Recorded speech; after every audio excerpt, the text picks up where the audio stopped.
Meus queridos irmãos, encarnados e desencarnados, que a doce paz de Jesus permaneça entre nós. Hoje nós vamos refletir um pouco em torno de uma palavra tão importante nas nossas vidas, a ponto de Jesus ter nos ensinado que se nós a tivéssemos do tamanho do grão da mostarda, nós diríamos para essa montanha, ponha-se daqui, e essa montanha se poria, e nada nos seria impossível. Sim, meus irmãos, nós estamos falando da fé. E os amigos espirituais também nos ensinam que o maior infortúnio que a criatura pode passar na vida é exatamente sofrer a privação da fé e prosseguir vivendo. Então nós vamos entender que não são as perdas, as dificuldades, enfim, todas as aflições, as nossas maiores provações, mas exatamente a maneira como nós enfrentamos, a nossa falta de fé, a nossa falta de confiança na misericórdia divina. Então, Emmanuel nos fala que a fé é a certeza luminosa. Então, nós temos que ter aquela fé, mas a fé raciocinada. Allan Kardec já nos falava, há 150 anos atrás, ou mais um pouco, que a fé cega não era mais desse mundo. Então, nós devemos de ter a fé no que ela tenha de mais belo, no que ela tenha de mais racional, e enfrentarmos as nossas dificuldades, confiando em Deus, amando a Deus, mas sabendo por que amá-lo, confiando na sua justiça, mas sabendo como que funciona essa justiça, como Jesus mesmo nos ensina, que Deus não coloca fardos pesados em ombros fracos, que o fardo é proporcional às nossas forças. Portanto, então, nós vamos compreender que essa fé nos dá essa energia, nos dá essa força. Lá no Evangelho segundo o Espiritismo, nós vamos ver no item que nos fala no homem de bem, logo no início nos fala que o homem verdadeiramente de bem é aquele que tem fé em Deus, que tem confiança no futuro, que sabe que todas as dores, todas as dificuldades, todas as provações, são provas e as aceita sem murmurar, confiante.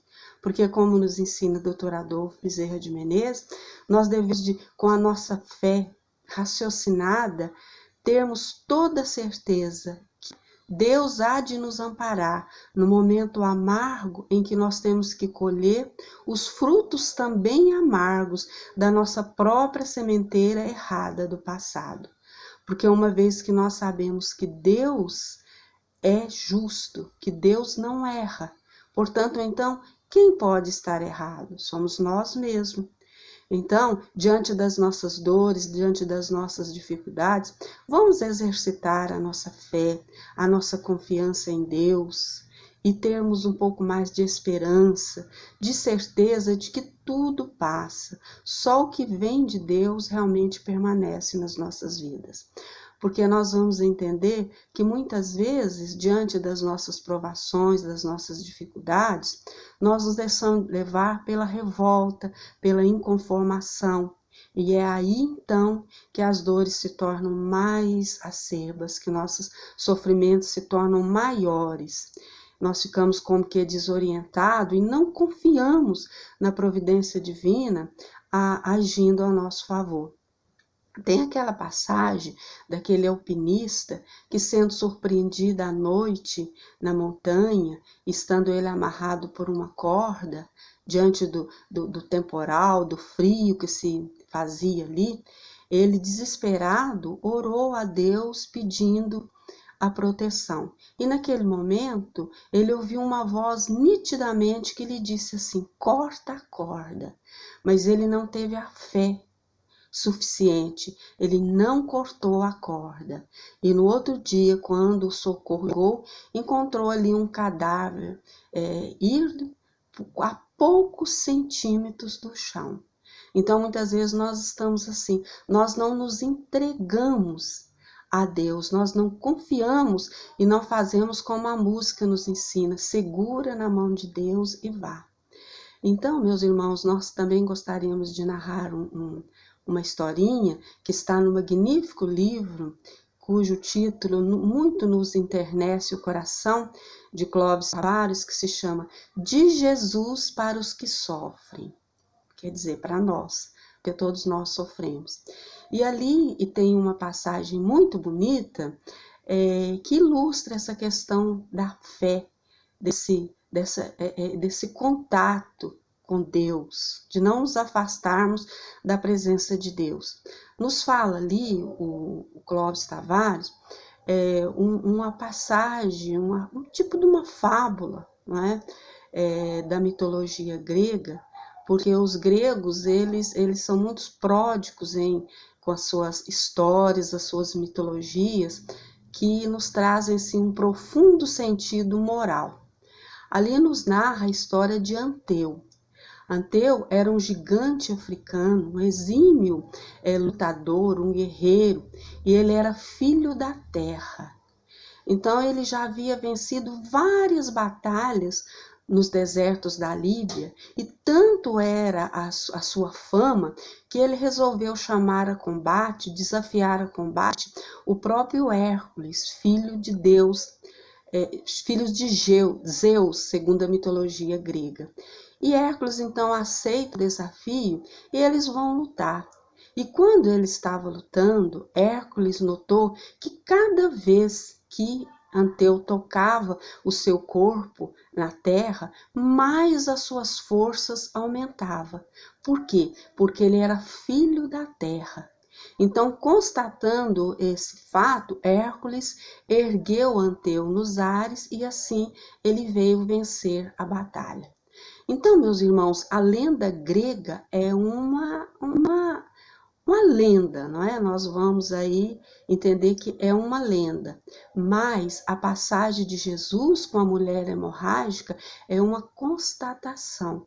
Jesus pergunta: quem me tocou? E os apóstolos respondem: Senhor, como saber quem te tocou se nós estamos cercados por uma multidão?